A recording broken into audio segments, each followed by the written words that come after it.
Hello, hello, and welcome back to the Hello Velocity podcast, where we help corporate women level up without burning out. I'm your host, Brittany Kanaski, leadership coach and trainer here at Hello Velocity, and today we're joined by Lisa Speer. Lisa's North Star is authenticity in branding, business, and life. Once taught to color inside the lines, both literally and figuratively, she chose to break free and now helps others do the same. Through her company, Spearhead Solutions, Lisa develops both business and personal brands. She partners with women who want their business to reflect who they are and what they stand for, and she helps them shine personally by uncovering their signature style and colors. At her core, Lisa is a connector and a creator. When she's not working with clients, you'll likely find her cheering on Formula One, exploring the art of natural perfume, or recharging with long walks in the woods. Welcome, Lisa. We're so glad to have you today. Happy to be here. Yes, and I love your intro, first of all. And it was hard for me not to woo when you said Formula One, of course. It's one of our one of our favorite things to talk about. And I always love to start with my guest too, is thinking about and talking about how we met. So I was thinking about it more earlier, is that I can't remember the exact moment we met because it's been that long, It's either honestly. Okay. It's I like, like please don't feel offended. of a conversation we had along that standing desk area in the co-working space. Mm, And you were talking about this coach you were working with. And I asked you some questions and I was like, "Oh, you've got a good coach. You've gone through the good side of coaching and you're getting some really great training."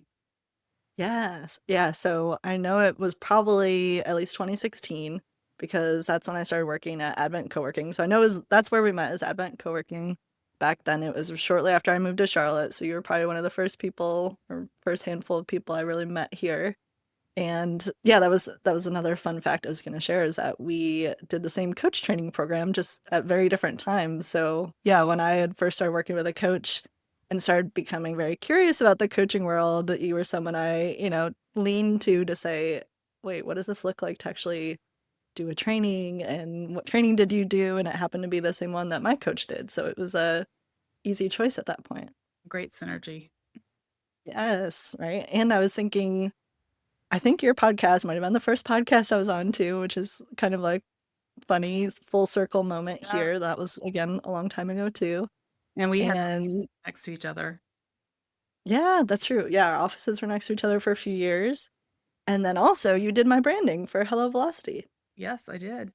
It was so cool Yes. to see you jump from, starting the business to where you are now. Yeah, yeah. So you've seen it all. You saw me before the business was a thing. You saw me when I was still in corporate Brittany, working in a co-working space just because I was remote. And yeah, it was really cool. I think that space definitely inspired me to get into my own business because I saw all these entrepreneurs like yourself, and just seeing kind of the behind the scenes and talking with you all, and it just, yeah, it was really inspiring to me to see all these solopreneurs. And it's not so scary on the other side, being on your own, right? On your own, Yeah, we when you both have a have community. corporate backgrounds, and today you're celebrating your 5-year anniversary. Yeah, how full circle is it that we're talking on 5 years of me being full time in the business?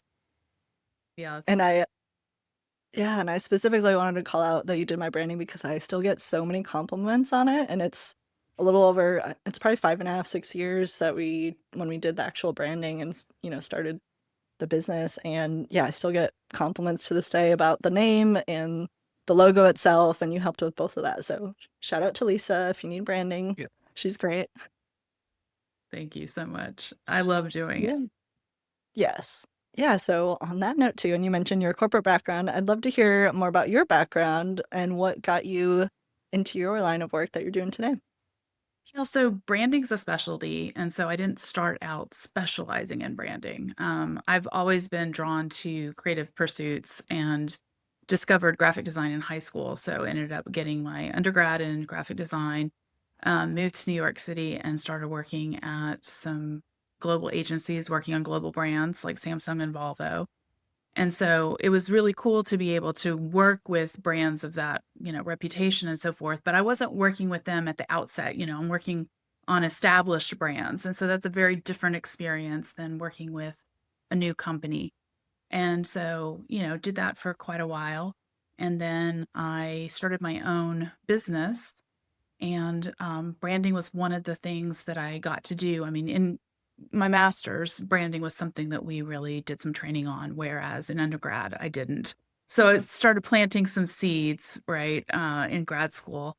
And I really liked doing branding because I felt like I could really help business owners establish who they were, how they would differentiate themselves in the market, and get a real sense of like who they wanted to present themselves as versus who they thought they should be as a small business.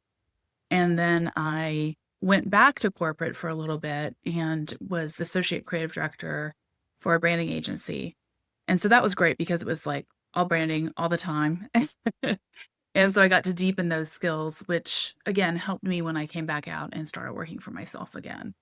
So, it's been a non-linear journey in terms of going in and out of corporate.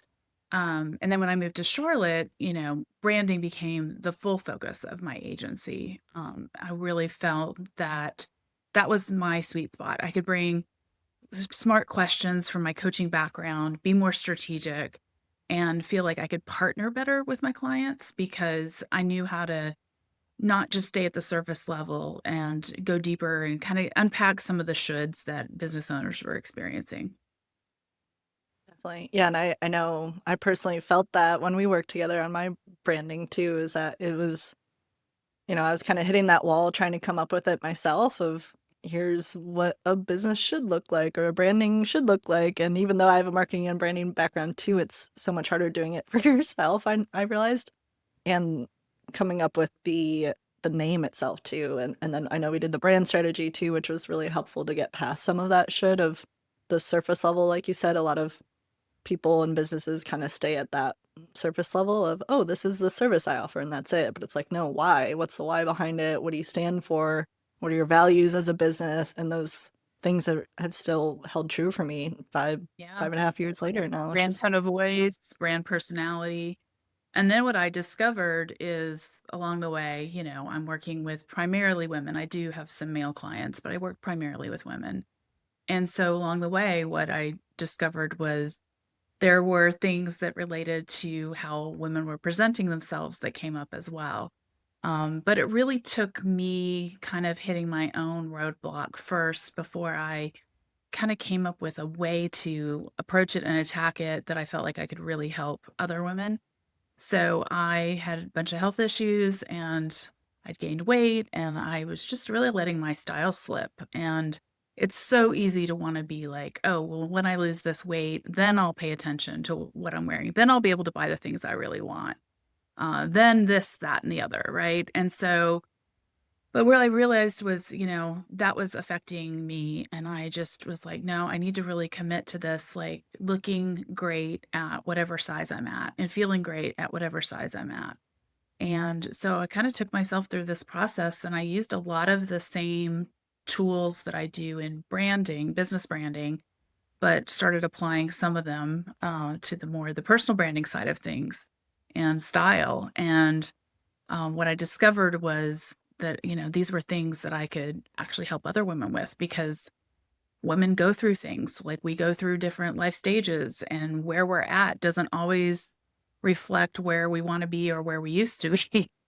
And so, I started branching into the personal branding and tying that to style. And that became like a second arm of my business a couple of years ago. yeah. Yeah, I didn't realize that came about from your own personal journey going through it yourself. That's really cool to hear and I love that snippet you said about looking good, feeling good, like wherever you're at, right? It's Yeah. because I know I've been through the similar struggle over the last few years with COVID too, gaining weight, and it's like, oh, I'll just buy some short term, like cheap clothes to wear in the meantime until I lose weight, similar to what you were saying too. And it's like, oh wait, but that's not who I am. And it's I don't know, it's just so kind of disheartening to like not treat yourself with love and respect Yes. despite, what your weight is. I think we as women get a lot of pressure internally by ourselves, but then also externally to look and look a certain way. So then it's hard to translate that, I think, a lot for ourselves into confidence. Well, yeah, and then the less we pay attention to that stuff, the less confident we feel. It's not superficial to care about how you present yourself. It doesn't have Yeah. to be superficial. There's people that we, might relate to as superficial because all they care about is the surface. But, part of personal branding is how you show up. It's how you present yourself. And it's partly, the reputation you have. It's partly how people see you, how they experience you, but it's also how your first impression. Mm, definitely. And that's so important both if you own your business or own your own business, but then also in the corporate world, we see that a lot Yeah. too of that first impression. Or, yeah, it is like you have a mini brand that you have to care for, and that's what people know Yeah. you for. Yeah, and so with the personal branding, I'm working with women not just who are business owners, but also are in corporate because they care about it too. And it's just a slightly different angle. Like, women who are the face of their business is one thing, and then women who are in a leadership position or want to be more visible in a company, that's another dimension. Mhm. Yeah, so I know we're kind of touching on both personal branding and personal style, and I know you work in both areas. So I'm curious what the differences are between those two terms because I could see them being used interchangeably, but then I also know that there are distinct differences there. I would say that personal branding is the bigger umbrella, whereas in personal style comes under that umbrella.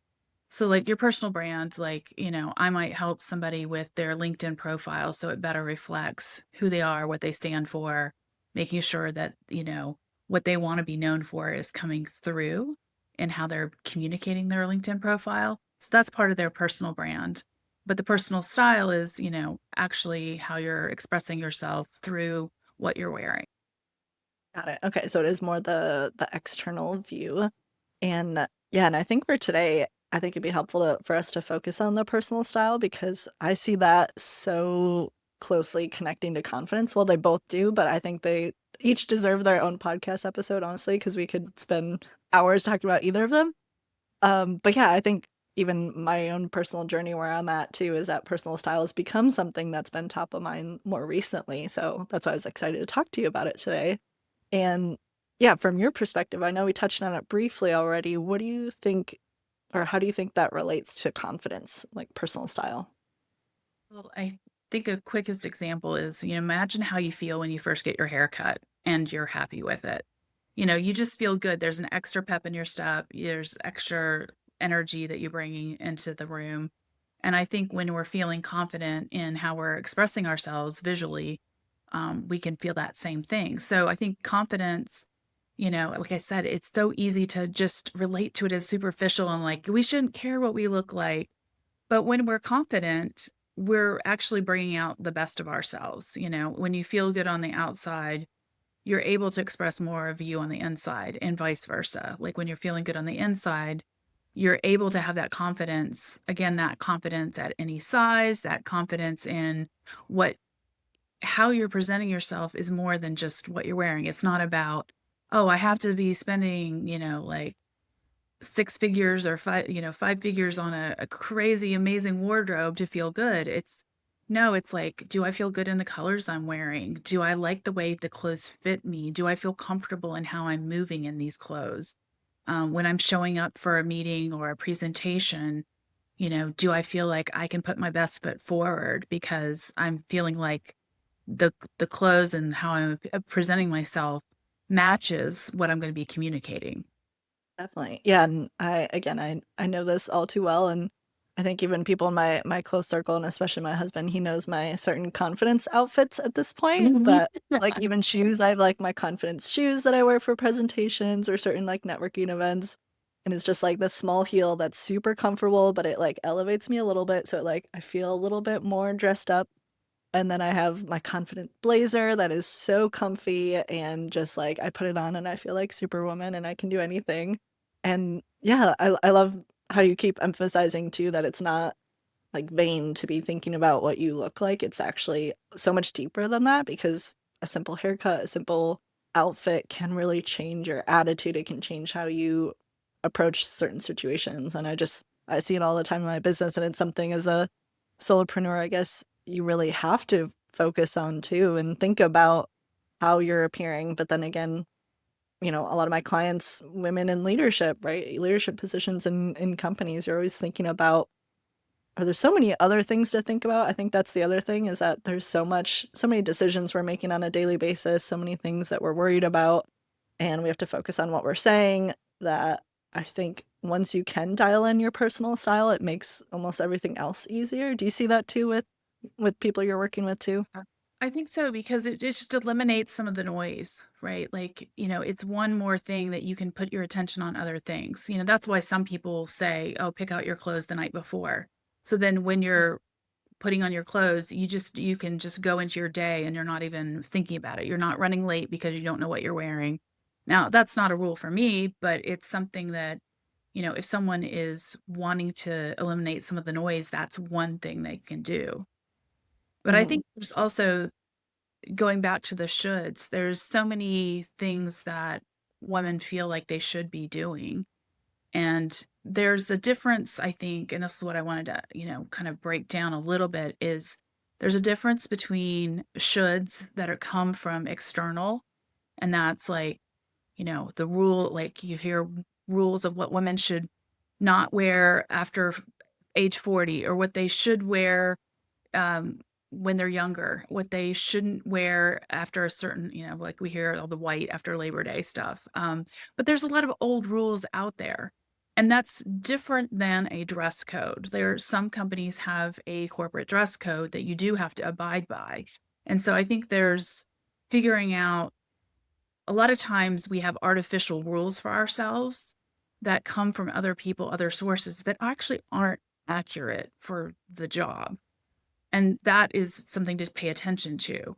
Then the dress code is like, okay, if I'm hiring someone to represent me in court, do I want my lawyer to show up in a suit? Probably, because they're going to be taken seriously in front of the judge, and there's a certain expectation of when they're filling that role. But when I'm talking to a lawyer about my trademark registration for my business, do I care what they're wearing? No, I don't. So there's different contexts where you want to show up differently as well. And I think a lot of it is, you know, there's certain societal expectations or certain dress codes in companies, but then there's also the ones that are just very arbitrary. And it can be tricky to sort it out. Yeah, so what do you recommend for women when it comes to these like external rules, not the corporate rules, because I agree with you that those obviously need to be followed, and that's a way to show respect in the workplace. I see it as that. But when it comes to some of these external kind of made up societal rules about not wearing white after a Labor Day example, or once you're a certain age or a certain size, or even I know I've heard too, once you're a mom, you can't wear certain things. Like, what do you recommend to people how to navigate that for themselves? Think the first thing is just to recognize that it's arbitrary, and that, that's other people's opinions. And you can find lots of contradicting opinions as well. And so just kind of noticing, oh, these are arbitrary. These might be outdated. I think a lot of rules changed when COVID hit, like the way people dress, even going into the workplace, has changed somewhat. There's always the, being dressed up top and being more casual on the bottom that people do on Zoom. But, you also hear, Yeah. there are examples where sometimes if you do the full outfit, it's going to build more confidence. It's how you hold yourself, it's how you feel, and you might feel a little less casual if you're holding a meeting or something on Zoom. There might be a reason to be a little more buttoned up or a little more polished. And those things can feel more comforting, or they can be detracting. Like, I loved how you were saying that blazer that just you feel awesome in. And blazers can be a great tool to feel more powerful, to feel more confident. And they can also, depending on the fit or your style, make you feel very constricted. I Mhm. did a little 30-minute video on blazers and button downs, because I think that there is an idea that blazers have to be stuffy or they have to be a certain thing. And yet there's so many ways that we can wear blazers to make it your own. I personally feel more comfortable in a blazer if I can roll up the sleeves or if I can be pairing it with something um, a little more casual. Like I have a blazer that I think look great with this pair of it's olive green blazer, look great with this camo pair of pants that I have. Mhm. And it's definitely like adds a twist, but if the occasion calls, it's obviously not going to be a formal situation with a blazer, but it is that striking that balance between a little sporty and a little more chic mixed together. And that ties into like how I like to dress. Other people, that's going to feel way off for them. And they're going to Mhm. feel more comfortable, in a blazer with slacks or with, like maybe some denim trousers, And so there's all these different ways in which we can approach even a garment of clothing to make it more our own. And sometimes it can be as literal as just, finding a fit that fits you better. And sometimes it's just doing some styling things that adjust it by how you're pairing it, or if you're rolling up the sleeves or what you're putting under it. Like, are you putting a graphic tee under it? Are you putting a t-shirt? Are you putting like a silk blouse? Like, how are you wearing it? And I think it's those little things that sometimes we just get in our head where we get like tunnel vision of like a blazer means X. And we don't really consider there's a whole spectrum in how we can approach a blazer. I'm not one of having the rules, right? Where like every woman needs a navy blazer, every woman needs X, Mhm. because I don't think that's appropriate for every person. I feel really off if I were wearing a navy or a black blazer. So like the olive green blazer, both it suits me better from a colors perspective, but also it feels more in line with how I'm approaching my style. When black is just too hard edged for me, and it like you look at the color I'm wearing now, it's kind of like an olivey leaf green, and it's just more suiting to me. Where black would just feel harsh, and it would make me feel like I'm stuffed in a box.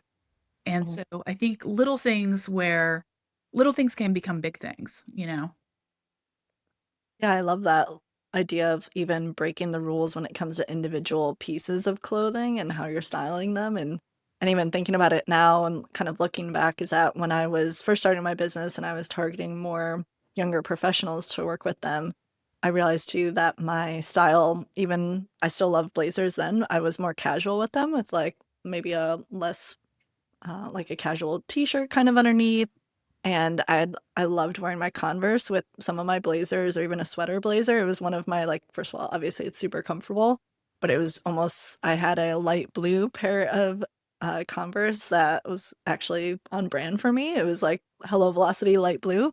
And actually, there were a few people that even noticed that I would wear that a lot at networking events, and they're like, "This is literally you're on brand." Anytime I see you at a networking event, it's some sort of blazer and your Converse, and it's something people noticed. And then now that I'm working more with higher up people in companies, I have adjusted my style to reflect that as well and wear Right. more heels and nicer shirts under them and things like that. But yeah, it's just interesting. I hadn't really thought about how my style has evolved even in my business, but I know too that was even our one of our conversations when we were coming up with my branding is when we were coming up with the colors is what colors that I personally like and that look good on me. Like this is even kind of a Hello Velocity maroon It is. because I wanted it to be colors since I'm, a solopreneur and was starting off that way is I wanted the colors to also complement me and things that I might wear so it wasn't like a harsh contrast either. So it's interesting to think about how it can play in that way too. For sure.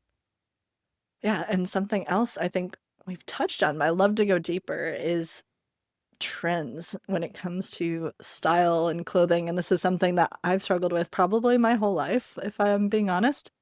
I remember even growing up as a kid, my mom would say, when we were doing back to school shopping, I remember my mom saying things like, this is what they're all wearing these days. And I'm like, who's they? Like, why do I care what everyone else is wearing? I remember saying that so many times to her. So I never really cared for trends and what other people were wearing, but I know it's something that's on a lot of people's minds every day. Even, I'm still really stuck on my skinny jeans. I'm trying some wide leg jeans and it's really hard for me, but Those I know that's the ladies are thing right coming now. back evidently. Yeah, apparently. So I'm a stubborn millennial that's holding on to my skinny jeans, and I honestly think they look better on me. But yeah, what do you what do you advise for people when it comes to trends and how to keep up with them? Do you keep up with them, or is it more important finding what works for you, or how do you find that balance?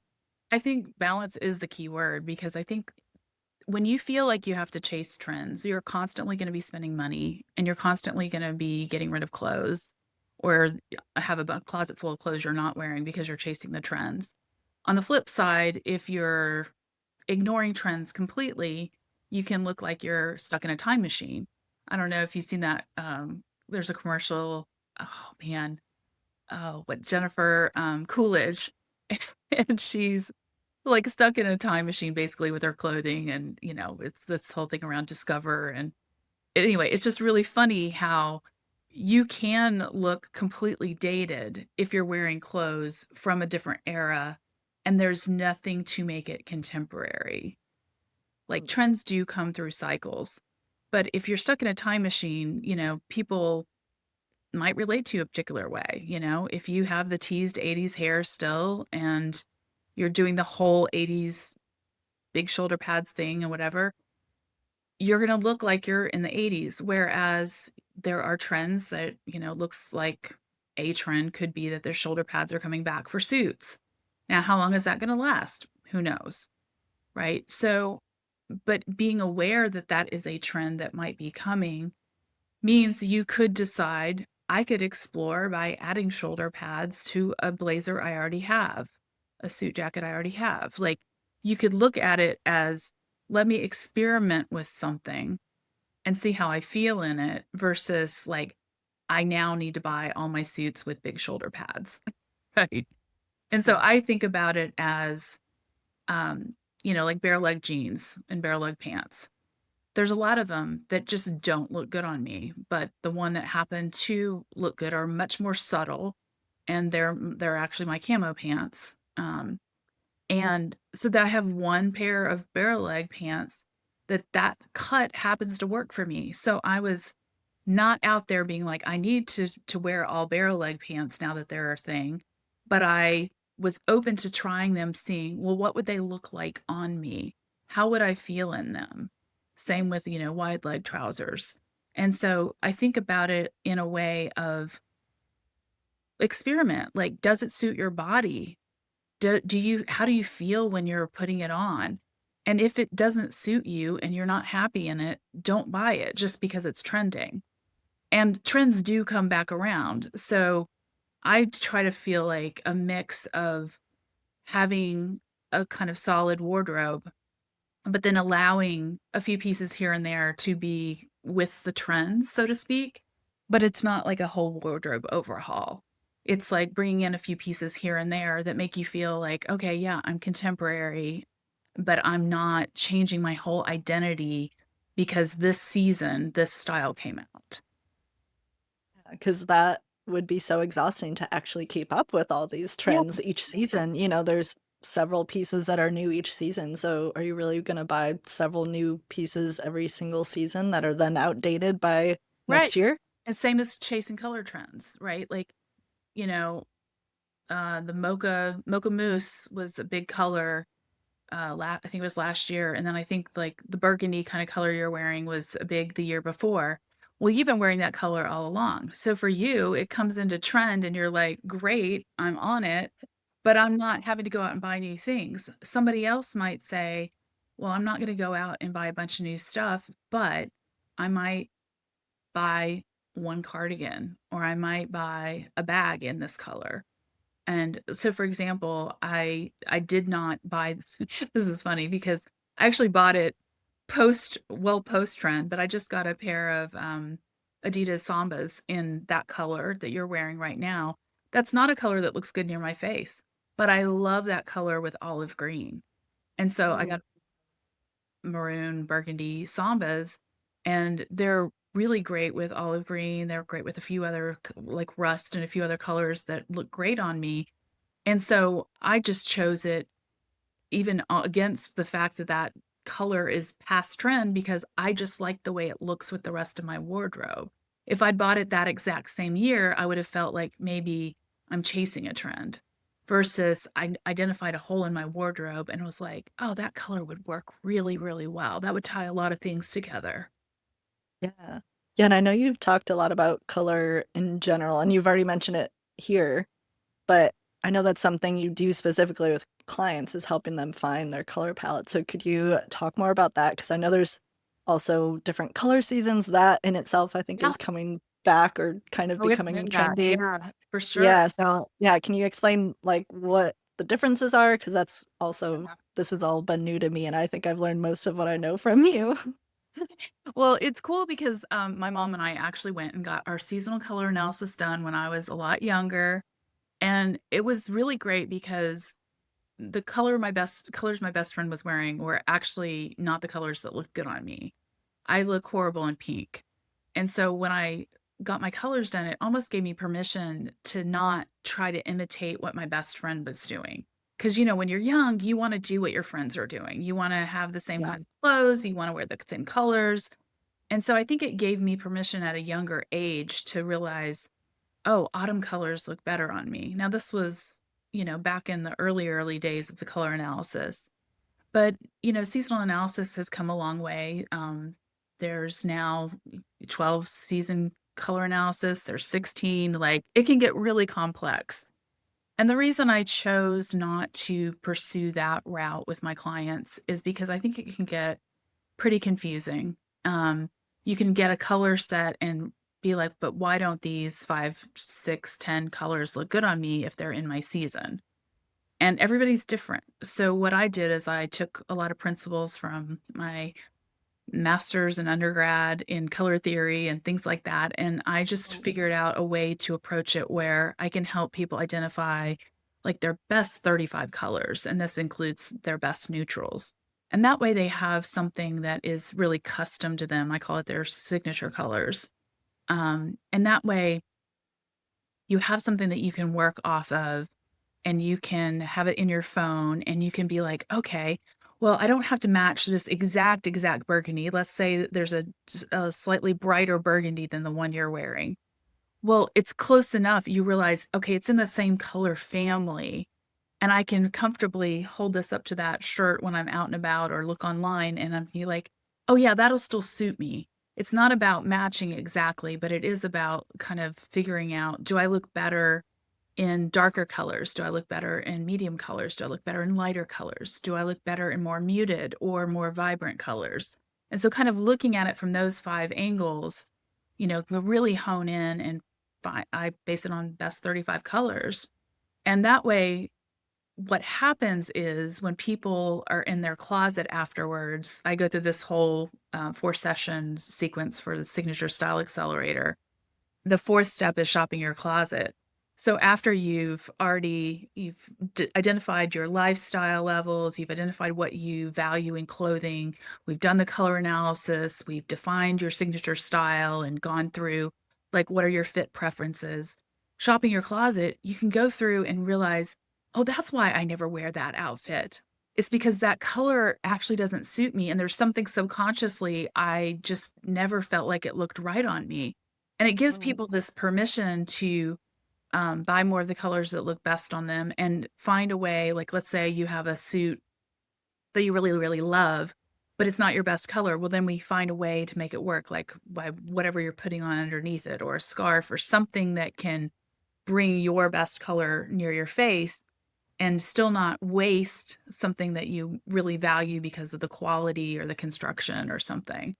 But going through and shopping your closet, it's a way to be like, oh, now I know why I always get compliments when I'm wearing this color, or now I know why I'm not wearing this. Now I can declutter my clothes more naturally with no guilt, and I can find ways to make things work better. And sometimes it's just as simple as buying like 1 or 2 other little small things. Sometimes it's like you don't need to buy anything.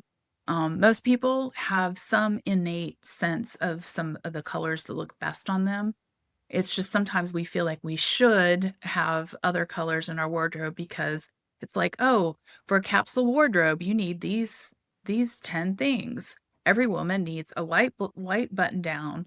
They need a navy blazer, and it goes on the list. You can like literally go through, and if you're buying into that, it's someone else's rules, right? And you Mm. find yourself with clothing that maybe just doesn't suit you, or you have something that fits you technically, but you're like just not feeling good in it.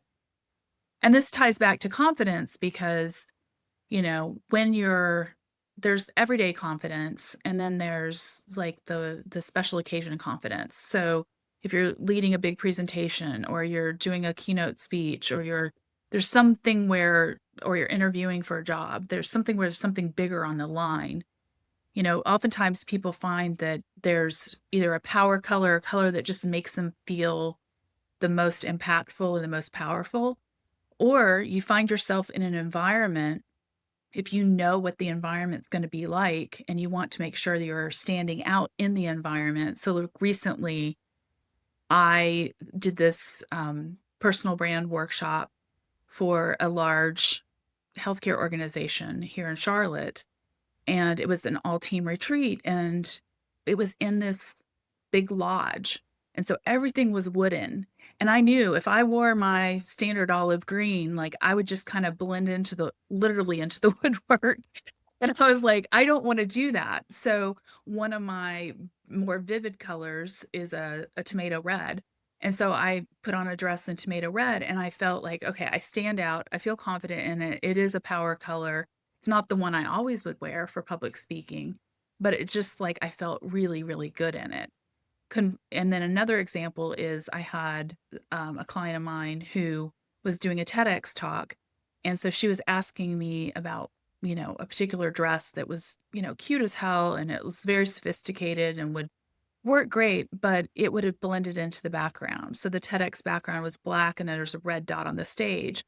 And so what she ended up going with was a more vivid top that had like a really bright blue, a little bit of red, and some black pants. So she stood out on the dot. She stood out in the backdrop, and she commanded the stage basically.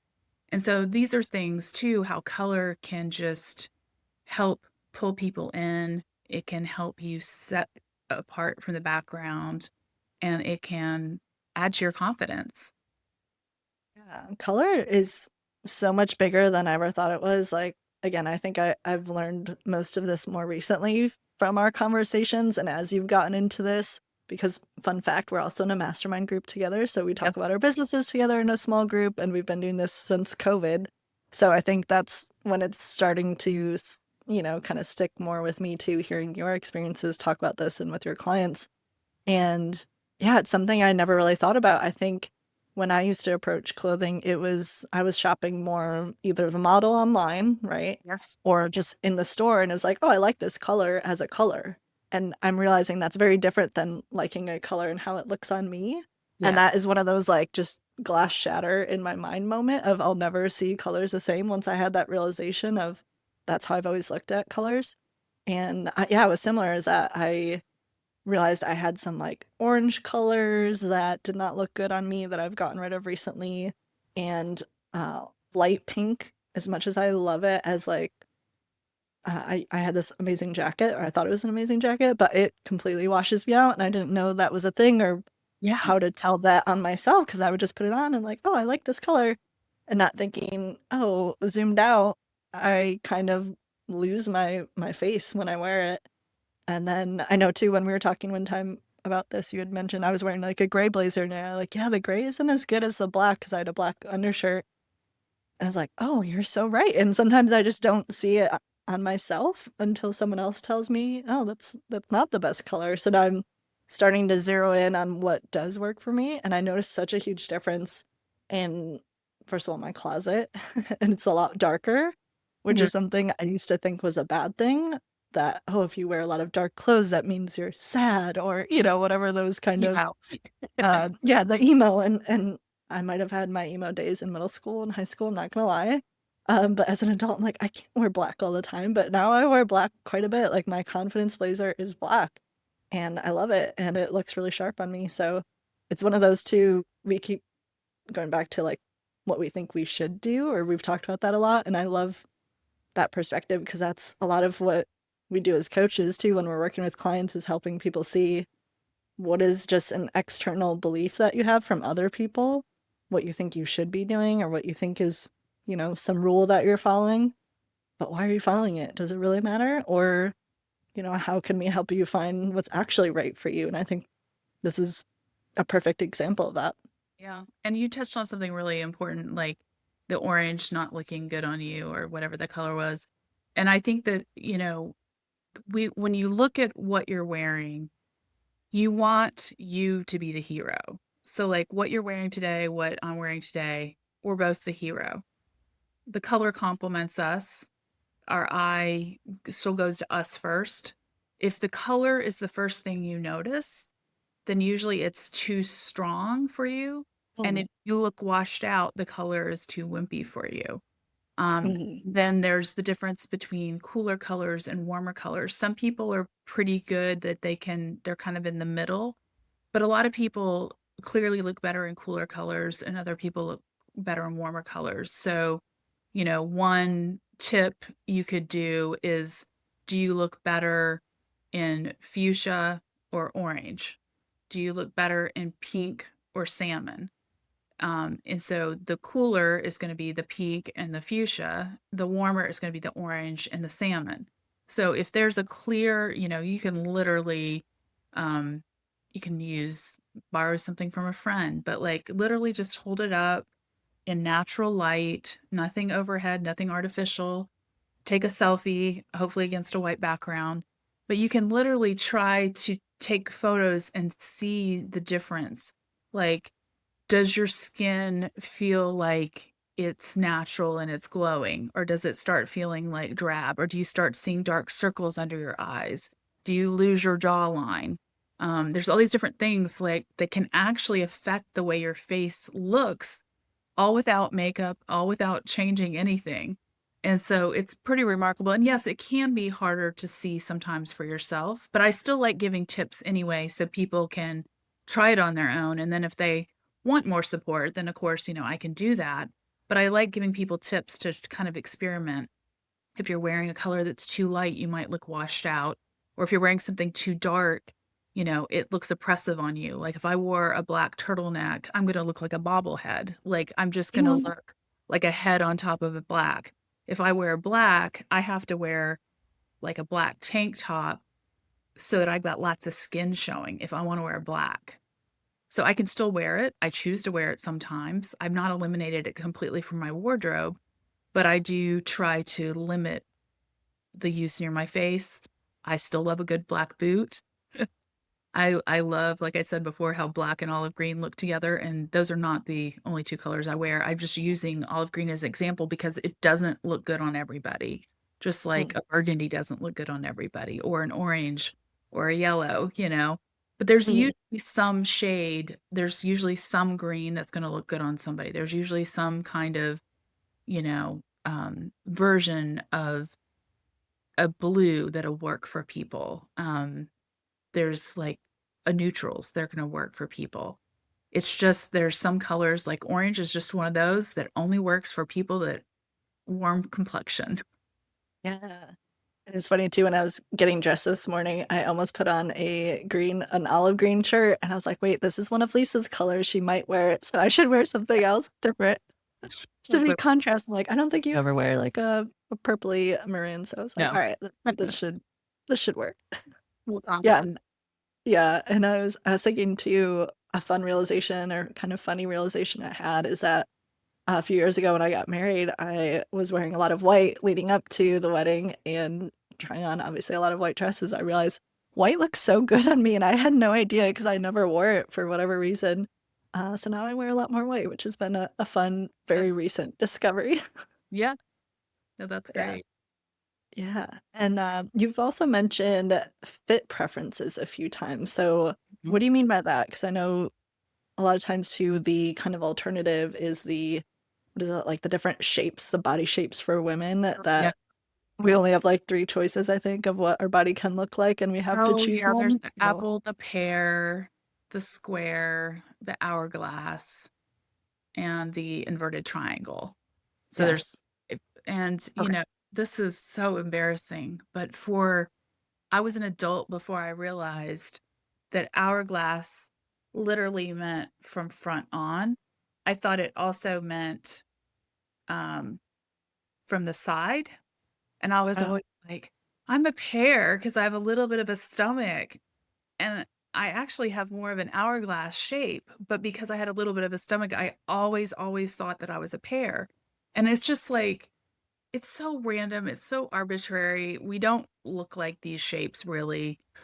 There's a lot more complexity in our bodies than that. Our bodies do change, I think one of the what I'll come back to this, but one of the things that is so unique with women is that we do have PMS where our bodies change. Then we have pregnancy for some women where their bodies are going to change. Then as we get older, we have perimenopause and menopause, your bodies change again.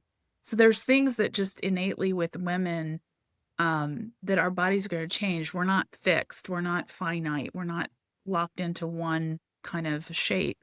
So there's a lot of other rabbit holes you can go down. I'm just going to mention this. So there's something called Kibbe body types, and you can look that up. It's Kibbe, and you can go down a rabbit hole of obsessing trying to figure out which is your body type. But the one benefit I would say to understand the Kibbe body types is that they base it on, how angular you are versus how curved you are. Like there's a softness versus an angularity, and then there's kind of in between. And I think what it does is it helps women understand like, oh, I'm based on different shapes. I can dress for my shape versus trying to always try to conform to the hourglass. Because there's all these people out there will be like, "Oh, well, if you wanna try to get more of that hourglass shape, you have to do the shoulder pads here, or you have to add pleating here," and it's always like something's wrong with your body, and you have to conform to try to get it to this one ideal aesthetic. And I think the Kibbe body types is a way where it kind of frees people up to understand there's a whole spectrum out there, and I really should be dressing for my body versus trying to make it something it's not. But mhm. it can go a huge rabbit hole where it can get a little confusing because there's only the gentleman that created it is the only one that can truly say what body type you are. And so that's got its own little dead end to it where you're not going to really know for certain. And so it's not something I recommend, but it's something I like to let people know that out there as just another tool or reference that people can explore. So when I think about fit preferences, I like to think about it as, what do you want to emphasize in your body? What might you want to minimize, just not draw as much attention to? And also, in terms of fit, do you like things that are more close fitting? Do you like body conscious? Do you like loose and baggy? Do you like streamlined where it just kind of skims over the body? Like there's all these different fit preferences that we can have that if we don't actually take the time to think about it, we might just be randomly trying on a bunch of stuff. And Mhm. especially when you're trying stuff on online, it's good to if a website only has like the size 2 models, it can be really hard to tell how something will fit on you. And so you have Mhm. to do a lot more thinking about like, well, what's the shape of this garment? How would that translate to my body? And so partly it's learning a little bit about what cuts and silhouette you feel comfortable in, but partly it's just an overall fit preference. Like for me, I like more of a streamlined. It's not body conscious, it's not tight, but I like that streamlined kind of skim over the body. If something's too frilly, too decorative, it is off for me. It's too overly feminine for me, and that's just how I feel in it on me. It doesn't mean I don't love it on somebody else. I have a friend that looks really great in a lot of like really feminine details and a lot more decorative details. But for me, it just doesn't work with my style. I think about it in the sense of it's good to always explore and try new things, but what do we feel the most good in, the most confident in, the most like ourselves? And sometimes we have to explore a bit to actually discover that versus being stuck in a default. Yeah, definitely. And I think a lot of times we are just kind of stuck on some sort of default or just, oh, this is what's in the store right now. This is what's trendy, or this is, this looks great on the size 2 model. Let me order it online. And then I get it and I put it on. I'm like, what the hell am I wearing right now? Like, I've had some clothes I've tried on even. I remember some of the mom jeans have come back around. I mentioned kind of that before. I tried on a pair one time and I showed my husband and I was like, I look like an 8-year-old boy who's going skateboarding with his friends. Like, I don't know what it is, but it does not work on me. So it's like just again trying, like you had said earlier too, experimenting, seeing what works for you, what doesn't work for you, and it's okay if it doesn't work. If the trends don't work for you, and yeah, it's just I think a lot of times we just go on what we see in social media, what's trendy, and then we're just like, oh, let me try it for me, and it just doesn't Well, we always work. need And something for like we need something urgently, and so we're compromising. yeah, That's why I think it's great if you can go shopping with when you don't need to buy anything and you can just experiment. You can just try different things on. Go to a store that has, 20 styles of jeans or go to 5 stores and try on all their different styles of jeans, just for example, because jeans can be tricky to find ones that fit. mm-hmm. I think jeans and bras are usually Oh my and bathing gosh, suits. Those are the 3 trickiest the ones to find. hardest. Yeah, I will say too, I did just start Stitch Fix over the last 5 months or so, How's that? and that's been going really well actually because I don't like shopping in person. I've been trying online shopping more lately, and it's just like, again, I'm not much of a, I don't really know what's stylish, but I know what I like. So it's been helpful because they have this pretty detailed quiz you take when you first sign up, and they do ask like the style shapes that you listed, and I honestly couldn't pick one because I did not fit into any of those 5 categories. But what I liked is after that, they then say, like you said, what body parts do you want to emphasize and which ones do you not want to emphasize? And you clearly call it out. And then they also ask about how do clothes typically fit on you when it's like your shoulders, your chest, your stomach, your thighs, like going through basically all your different, I don't know, body parts and how Yeah. things fit. So that's been really helpful. So now, yeah, like even the first box I got, I put things on. I'm like, oh my God, these fit me so well. And they're comfy and they were my colors because you could also pick colors, patterns that you love versus ones never send me, which I think Yes. I have more in my never send me, these like 12 colors and these 12 patterns versus so I think we might be running out here pretty soon of things they can send me because I have a lot of no's, but it's been really, really helpful. So I think that has been my saving grace. And again, as Yeah. I've been doing more in-person presentations and working with higher level leaders and companies, it's something that's been top of mind as something important for me in my brand, my personal brand, my business brand, but also like we've talked about this whole time is confidence, and I'm going to do a presentation in person and I want to feel as good as I can, as confident as I can, but also I don't want to be thinking about my clothes when I'm there. That's the Exactly. last Let me Yeah, that's just the last thing I want to don't think wanna be about. dressing you wanna feel like that you dress yourself and then you don't have to think about it. Yeah, exactly. So I want my go-to outfits that once they're on, again, I feel like Superwoman, I can do anything and I don't have to touch them. I'm not adjusting things, moving things, tucking things back in or whatever. It is what it is. So it can be quite a game changer. That's why I thought this was such an important conversation to have today. So glad. I love talking about this stuff. I'm sure we could talk for another 2 hours about it. I know, definitely. And I have a feeling we will definitely have to have you back to talk more about the personal branding side too. And yeah, well, thank you for joining and sharing all these amazing tips and tricks. I love how actionable a lot of these were too, of things people can try right away, or things to think about, or things to kind of start questioning if we haven't questioned these before. So are there any resources or places you want to point our audience to?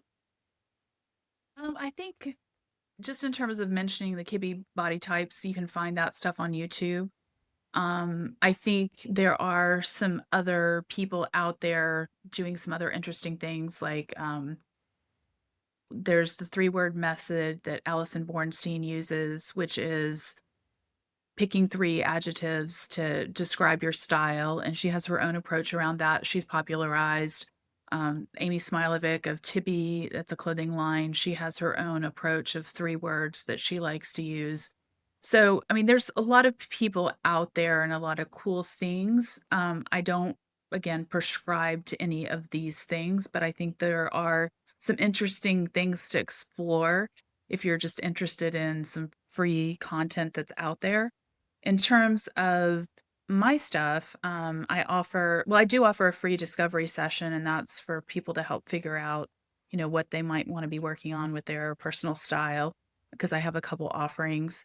One is I have these style sessions that are 30-minute videos, and one of them is on blazers and button downs. One of them is on color combinations. And so the blazers and button downs is, going beyond the boring, and the color combinations is going beyond your typical status quo color combinations and how to think about some new ways to refresh your wardrobe.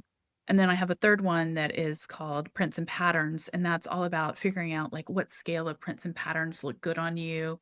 And so you can identify things that might be more of a signature pattern for you, or you might be able to, like you said, identify things that you definitely are a no-go. For example, you might be really into gingham, or you might be really into floral. Somebody else, like Reese Witherspoon, those are 2 of her signature prints and patterns that she wears.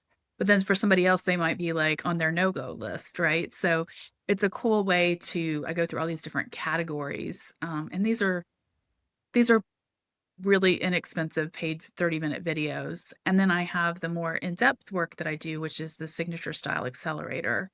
And that's 4 sessions where we really work on, figuring out your authentic spark, your lifestyle levels, what you really value in clothing. We do the signature color analysis. We do the really defining your fit style and your signature style and really articulating that. And then the 4th session is shop your closet. And so we get to like really work with what's already working in your wardrobe, and then figuring out maybe what some gaps are, or how to make some things work that you've been struggling to figure out how to make work in your wardrobe. So those are 4 more intensive sessions, and that's the Signature Style Accelerator. Yeah, love both of those options too, to do the quick 30-minute session of just, "Oh, Mhm. I need to learn better colors, and I can't figure it out for myself," because I know I've been there literally my whole life until recently, so Well, and it can that's be why very I do helpful. these style sessions, because they can be a supplement to the Signature Style Accelerator, or they can be little standalones where you just get a quick boost of like new ways, new tips, new perspectives to look at this stuff. Yeah, yeah, definitely love it, and it's definitely really valuable. So how can people get in touch with you? I hope you could put my link to my website in the show notes. Yes. It's Spearhead Solutions, Spear with 2 E's. So that's pretty much where, everything's centered. You can reach me through there. And I am on LinkedIn, but if you do message me on LinkedIn, just let me know where you are coming from so that I say yes. You Right. get so many spam things in LinkedIn now. So I do like to connect with people on LinkedIn as well, though. So just say Yeah. you heard me on Brittany's podcast. Yes, definitely. I totally understand. I get so many connection requests on LinkedIn too, so definitely get that. Well, thank you again for joining us today, Lisa. This was amazing, and I think it'll be really helpful for people to hear as well. Oh, I'm so glad. It's been my pleasure. Yes. And thank you as always to our listeners for joining in today. What's one thing you want to take action on from what you learned today? And if you enjoyed today's episode, please leave a quick review or like on whatever platform you're listening on. It really helps other people find the podcast and in turn find the support they're looking for as well. And that's it for today. We'll see you in the next episode.